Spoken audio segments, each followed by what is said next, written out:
I know you guys are probably very sad since we're not going to get a lot of days like this together over the next couple of weeks since we'll be traveling. But for those of you on the trip, I look forward to seeing you. For those of you that aren't, we're going to certainly miss all of you and your questions. It's a busy day here at the White House, like most days here. As you all saw, the president was excited to announce the Broadcom Limited is coming back to the United States, moving their company back here from Singapore. Their CEO credited the president's economic agenda for once again making the United States the best place in the world to grow a business. He also noted that the tax reform plan, which was rolled out this morning, will make it easier for them and other companies to do exactly what the president has promised. Bring back our jobs, bring back our wealth, and bring back our great American dreams. This morning, the president applauded the House Ways and Means Committee for introducing the Tax Cuts and Jobs Act, which is another important step toward providing massive tax relief for the American people. Our entire administration is working tirelessly to make good on our promise to the working people who built our nation to deliver historic tax cuts and reforms, the rocket fuel our economy needs to soar higher than ever before. Now, as you all know, the president is preparing to leave the country tomorrow for a 5-country, 10-day trip to Hawaii and Asia. This afternoon, we have with us the president's National Security Advisor, General McMaster, who will preview the trip and take some of your questions.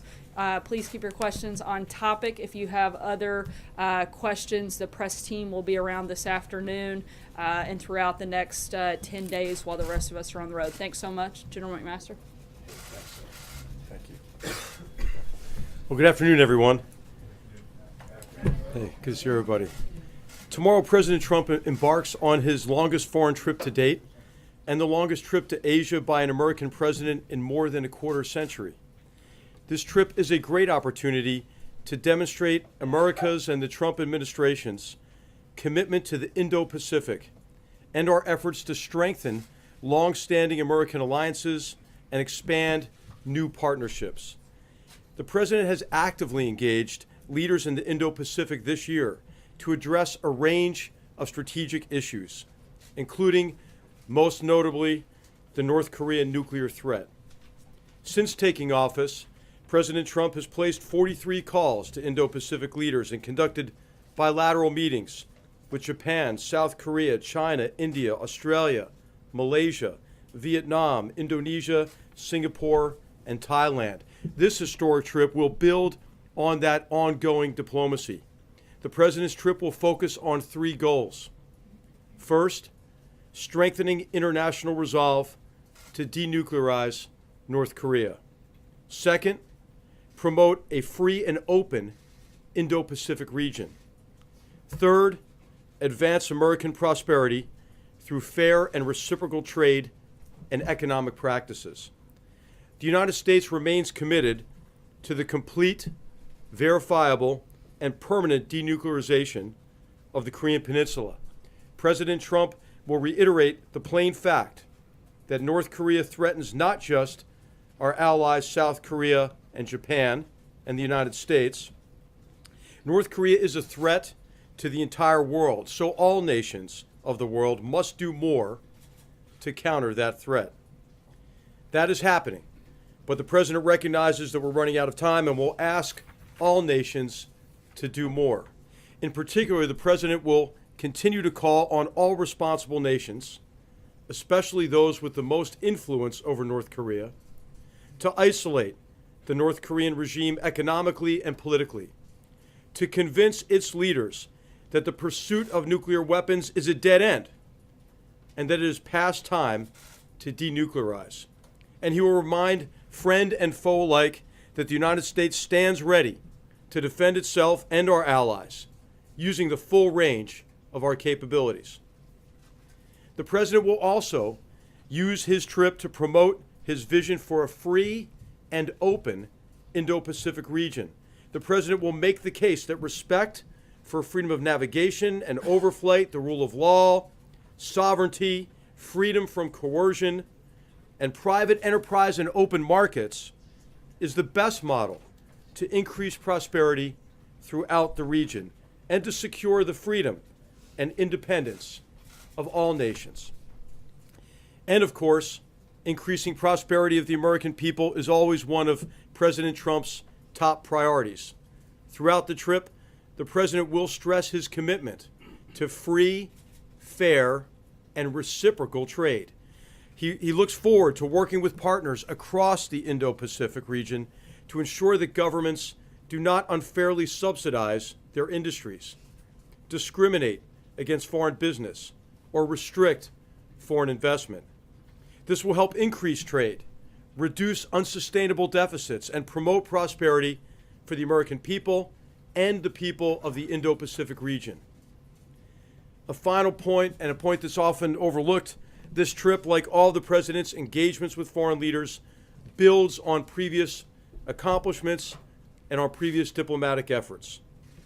One example I'll provide is that in Riyadh in May, President Trump delivered a historic speech to the leaders of more than 50 Muslim-majority nations. The president will interact with many of those same leaders at APEC or ASEAN, both of those conferences. He will reiterate three key U.S. counterterrorism pillars that he unveiled in that speech in Riyadh. First, deny terrorists safe havens and support bases. Second, cut off their funding. And third, discredit their wicked ideology. I think it's time for us to recognize that there's been significant progress on all three fronts. Raqqa and Mosul have been liberated and will soon no longer control territory and populations, as the United States has worked very hard with allies and partners to deny that safe haven and support basis, in this case to ISIS. Second, we should recognize that there's been considerable progress on terrorist financing. As you saw Secretary Mnuchin's visit to the region last week, during which he opened a terrorist financing targeting center. And then also, you've heard a lot of leaders across the world, and the president foremost among them, discrediting this ideology, this Islamist or Takfirist or Salafi jihadist ideology. And last week, I think it's worth reading Saudi Crown Prince, the Saudi Crown Prince's speech, during which he called for a return to moderate Islam. At the ASEAN 50th birthday party in Manila, the president will discuss how to strengthen partnerships across the Indo-Pacific to further efforts against transnational terrorist organizations.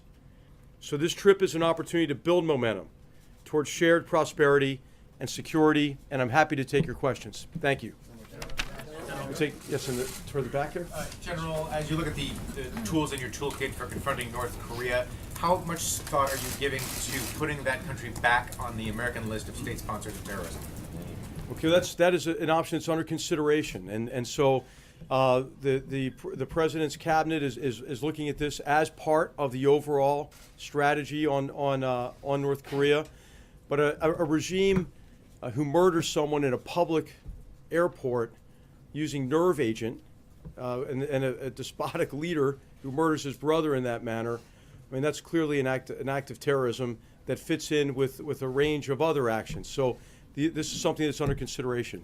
And you'll hear more about that soon, I think. Yes, in front of the center. Yes. Will the president be using the fire and fury rhetoric in his speech about North Korea when he's that close to the border? Will he be meeting with Putin on the sidelines? And will he be bringing up human rights when he meets with Duterte? Okay, so the president will use whatever language he wants to use, obviously, and what the president has done is clarified in all of his discussions, his statements on North Korea, our determination to ensure that North Korea is unable to threaten our allies and our partners and certainly the United States. So he's done that with a great deal of clarity in the past, and I'm sure he'll do that during the trip as well. And that's been of great reassurance to our allies, partners, and others in the region who are literally under the gun of this regime. So we shouldn't expect any modulation in the language because of where he is?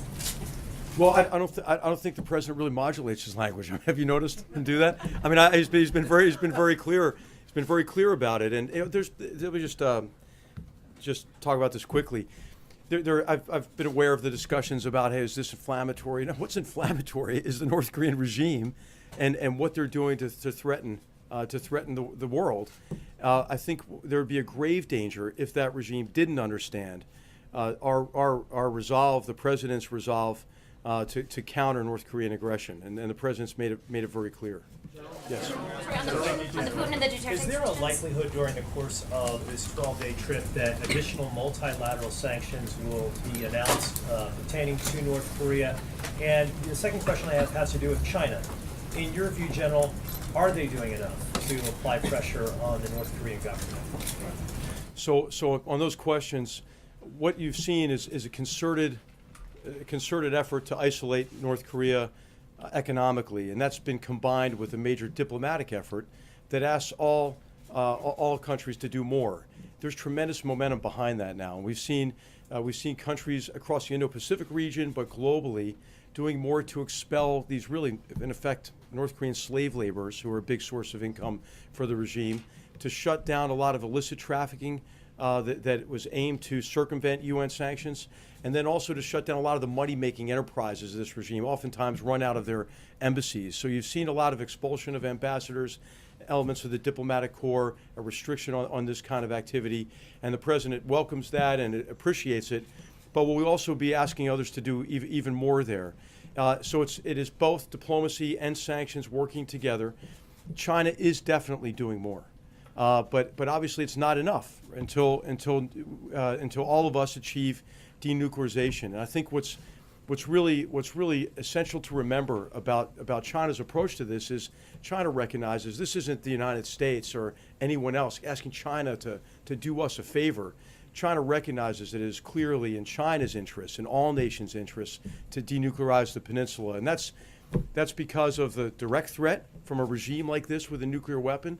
But it's also because of the specter of the breakdown of the non-proliferation regime. And what if others in the region conclude that they have to arm with nuclear weapons? I mean, that's not good for anybody. So I think China will, as it always does, act in its interests. But I think this is an area where our interests are really clearly aligned. General, you mentioned in your opening comments that the world is running out of time to deal with North Korea. If you could expand on that for a moment. And earlier this week, before the Senate, General Mattis was asked about the process by which the president might use nuclear weapons. And he said, well, if we were to detect a potential launch from North Korea, that is a scenario under which the president might act. Do you agree with that assessment? Has that been something that has been discussed here within the Situation Room or options presented to the president? Okay. All right, so on the first, on out of time, we're out of time because approaches in the past have not delivered on halting and then reversing North Korea's very dangerous nuclear and missile programs. And the approach of the past has been that we'll be happy with something what some people call a freeze for freeze or suspension for suspension. And that's the beginning then of a long drawn-out negotiation process or talks during which the North Korean regime has in the past continued to develop its nuclear capability, continued to develop its weapons. Then upon delivery of a weak, not enforceable agreement, the agreed framework, for example, in 94, what that agreement does is it locks in the status quo as the new normal. And then, of course, North Korea then breaks the agreement and continues with the programs. So we're out of time to do that because of how these programs have advanced over time.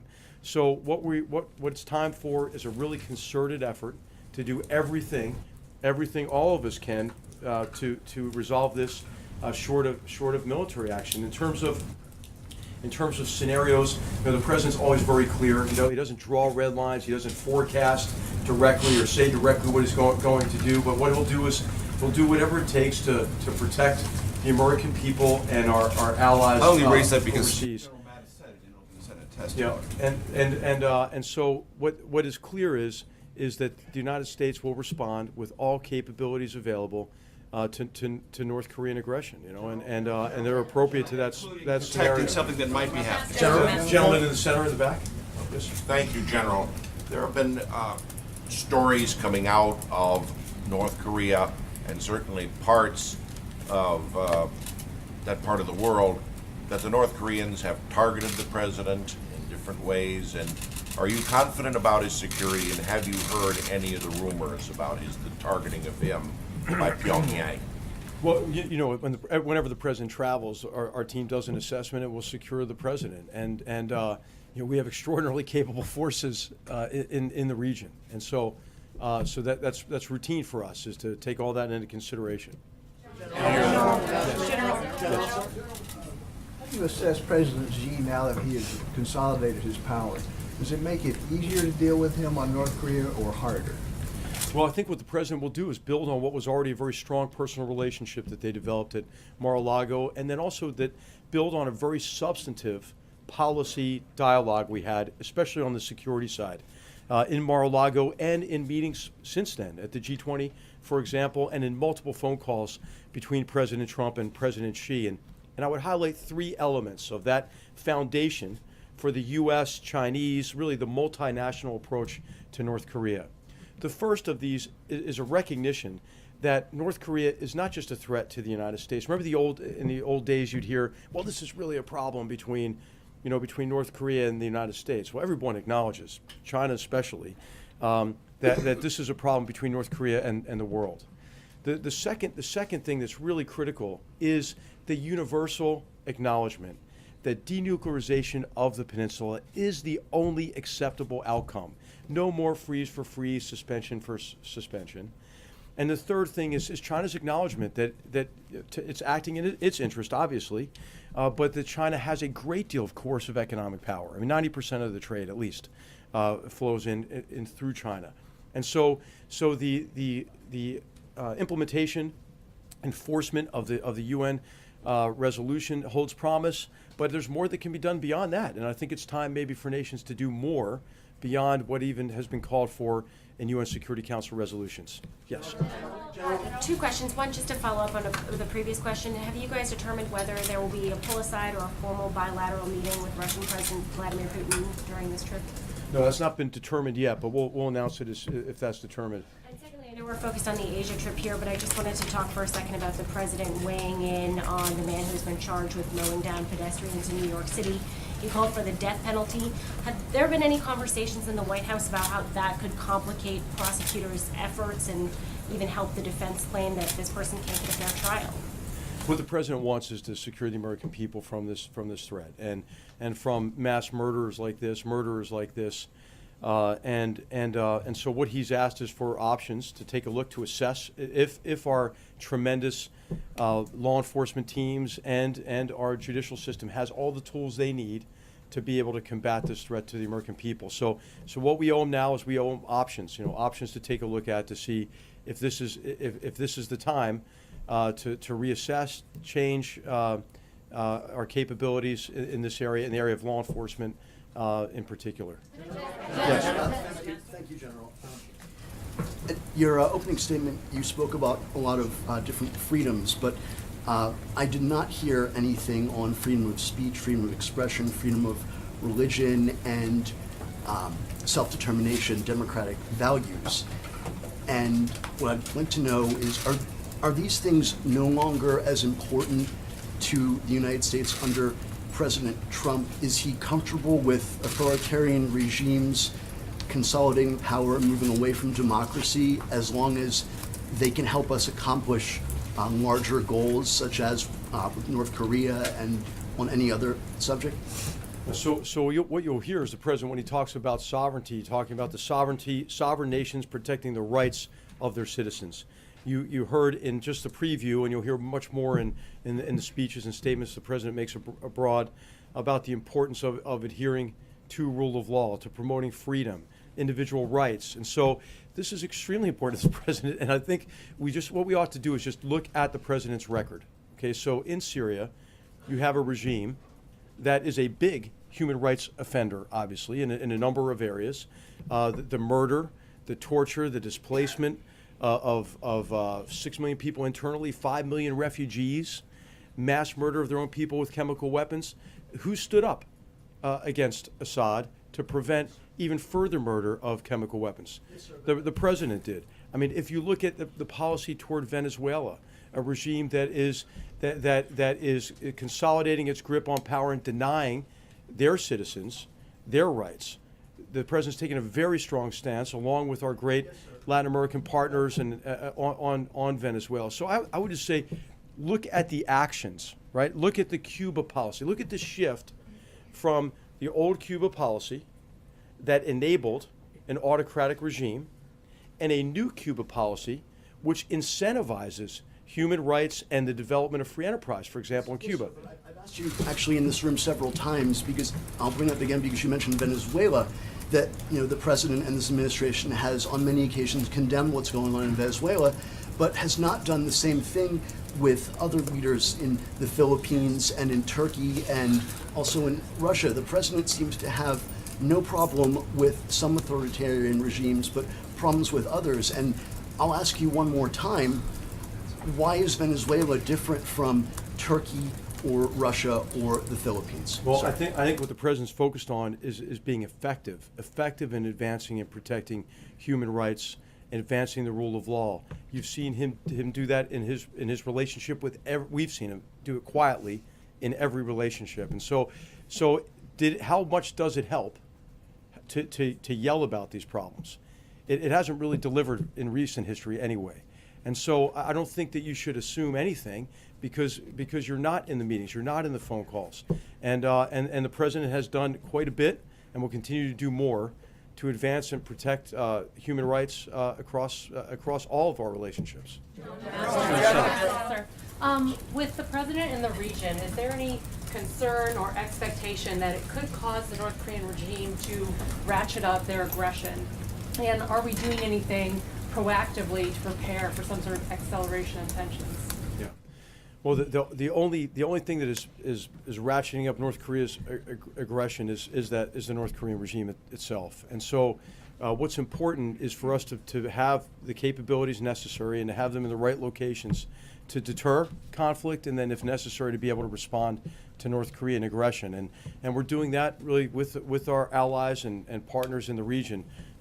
Primarily our great South Korean allies who live literally under the gun of that regime and have since the armistice in 1953.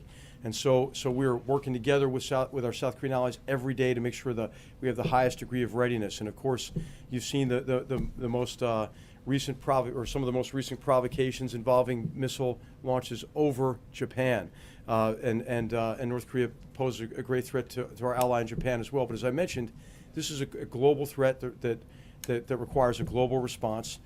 Improving our military readiness, ensuring that we have the right assets, including strategic assets in the region, is immensely important to preventing conflict, and then making sure that we're prepared to respond. General, there are some foreign policy experts, some intelligence experts who believe that the only route to a negotiated settlement between the United States and North Korea that would have China's support would be a very strong pledge from the United States not to seek regime change in North Korea, and also to remove U.S. forces from the Korean Peninsula and provide other methods for South Korea's defense. Is that something that this White House would even entertain? Well, we're always assessing our strategies and policies based on the degree to which we think they're effective. Now, right now, we've said that the goal is denuclearization of the peninsula, period. And what you've seen is just the very beginning, maybe the end of the beginning of the president's strategy in the form of new sanctions in place now, much more work to do to isolate the regime diplomatically and economically. And I think we have to be a little patient here for at least a few months to see, what more we and others can do, including China, as some of you mentioned at the beginning. So I don't think we need to reassess our strategy now. I think we have to give it a few months, and then see what adjustments we might need to make. I can ask you about bilateral trade. You obviously made that a point of this visit. Can you talk about who is going to be leading the U.S. conversations about trade, since we know that Secretary Mnuchin is not going, that we don't have confirmation of whether it's Ivanka or Jared or even the USTR. Can you talk about who's going to be leading those conversations? So certainly our USTR is going to be leading the discussions on trade. In terms of trade, economic development, economic practices, it'll be our USTR, and then at times it will be reinforced by other members of the president's team. But really, it is the president's trip, so the president is actually going to be leading the discussions on trade and on security, and the rest of us are there to support really his engagements and to make the most out of the visits as we can. So thanks everybody. Thanks everybody. Can you stay for a couple others? Hey, Sarah. And we have a wrap.